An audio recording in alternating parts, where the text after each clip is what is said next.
ইমাম মুসলিম বিন আকিল ডাক দিয়া কই, বুড়িমা, দুনিয়ার পানি মনে হয় আমার জন্য বন্ধ হয়ে গেছে গো। বুড়িমা একটা গ্লাস পানি যখন নিয়ে আসলেন, পানিটা যখন ইমাম মুসলিম বিন আকিলের কাছে দিলেন, ইমাম মুসলিম বিন আকিল ঘর থেকে বের হওয়ার আগে পানিটা মুখে দিবেন, এমন সময় পানিটা মুখের কাছে নেওয়ার সাথে সাথে গো, এই যে ঠোঁট মোবারকের তীরটা ঢুকছিল, রক্তের ফুটাগুলো তো বন্ধ হয় নাই। হঠাৎ করে দেখা যায় ঠোঁট মোবারকের একটা ফুটা রক্ত মোবারক যখন গ্লাস ভর্তি পানির মধ্যে পড়ে গেছে, গ্লাসের পুরাটা পানি রক্তে লাল হইয়া গেছে। তখন ইমাম মুসলিম বিন আকিলের ভিতরে সাড়া দিয়ে দিছে।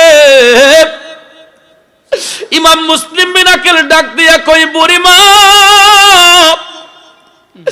দুনিয়ার পানি মনে হয় আমার জন্য বন্ধ হয়ে গেছে গো। রাহমাতাল লিল আলামিন নবী হয়তো আমার জন্য কাউসারের পানি নিয়ে অপেক্ষা করতেছে।